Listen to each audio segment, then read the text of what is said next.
Shabbat Shalom and Boker Tov, dear community members, dear guests.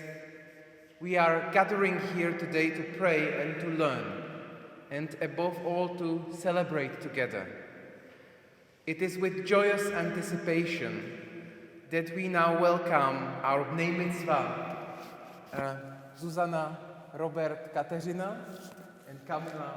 In 2022, 6 members of the same family reconnected with their roots through a B'nai Mitzvah ceremony. Each relative read from the same 130-year-old Torah scroll. All of us extremely proud to accompany you on this day. Bruchim habayim. We welcome you, your family members, and your friends. Every Torah scroll is a tree of life in a sense of being something what sustains the Jewish tradition itself, what gives us new energy and continuity.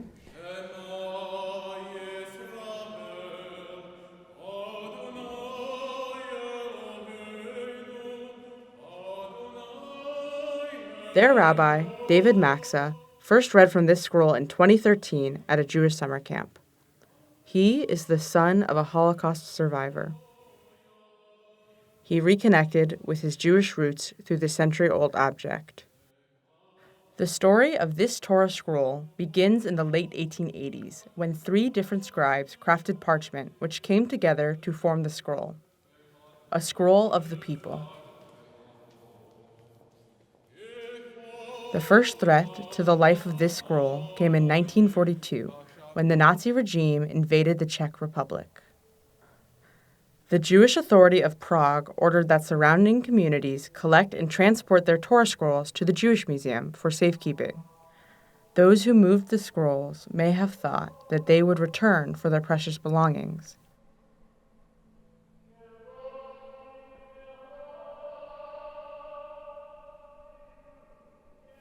The Nazi forces deported and murdered over 80,000 Czech Jews. Their names line the walls of the Pinkas synagogue.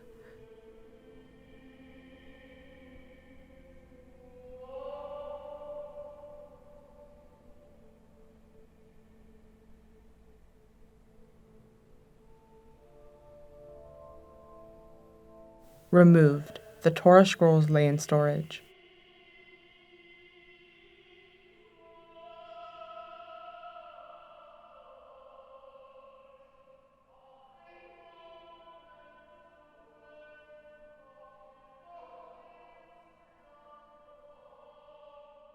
Following the end of World War II, the communist government took power in Prague. They moved the scrolls to a damp warehouse where they deteriorated for decades. In the 1960s, a Jewish philanthropist discovered the collection of scrolls.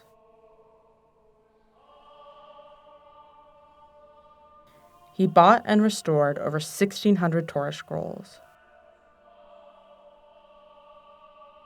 He created the Memorial Scroll Trust, where he could safely store the objects before loaning them out all over the world.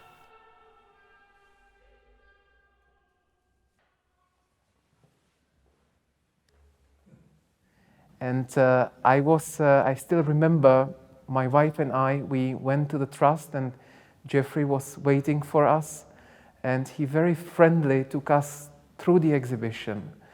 And I was amazed by the fact that the Torah scrolls were preserved, that there was so much love that Jeffrey and the trust had for them. And it was an unforgettable experience.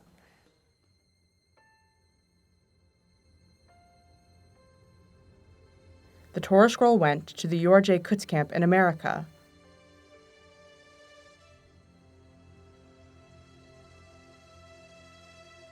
A camp for young Jewish leaders, where Rabbi David Maxa read from it for the first time.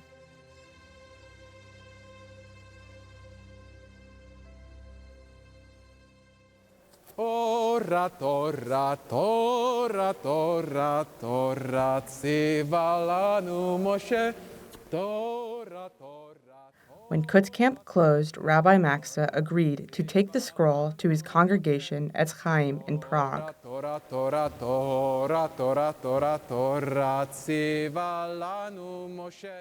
However, the years of use had not been kind to the scroll.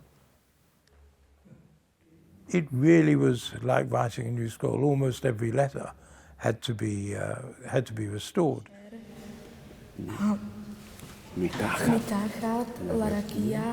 After the scroll was restored, Rabbi Maxa was then able to begin using the scroll to rebuild Jewish tradition within his congregation.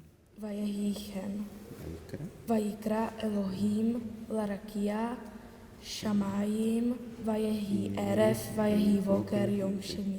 When I saw my son, who was at the time 2 years old, and when I saw him holding the scroll, and then the other kids who came even during the synagogue to the service, and just thinking that God willing, that will be the scroll that all of them will read during their Bnei Mitzvah.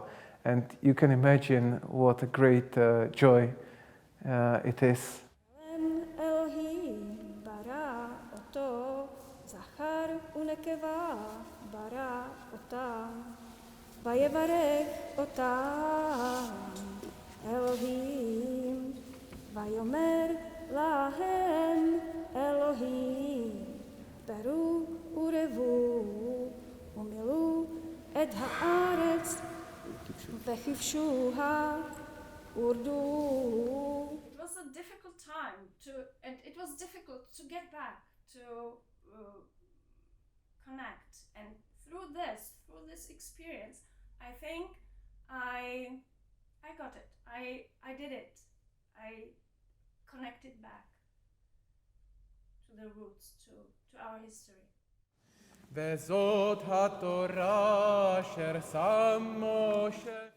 The memory of the Czech Jews who read from this Torah over 100 years ago bless the scroll.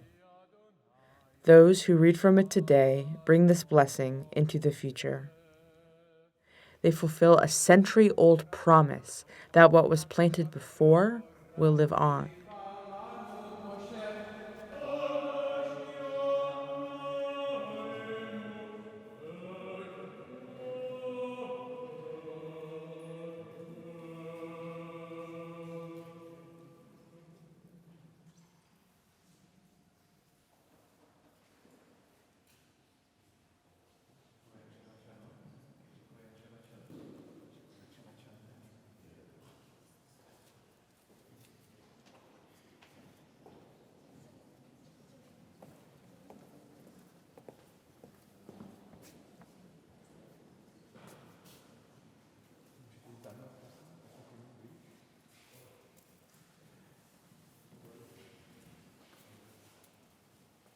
Bych ještě jednou vám všem česky poděkovat za dnešek, za tuto úžasnou příležitost a chtěl bych vám popřát, abyste byli, hovořili jste na začátku Viktor hovořil o světle, o onom rozsvícení, které Bůh musel udělat, tak chci vám popřát, abyste byli světlem jeden pro druhé a zároveň abyste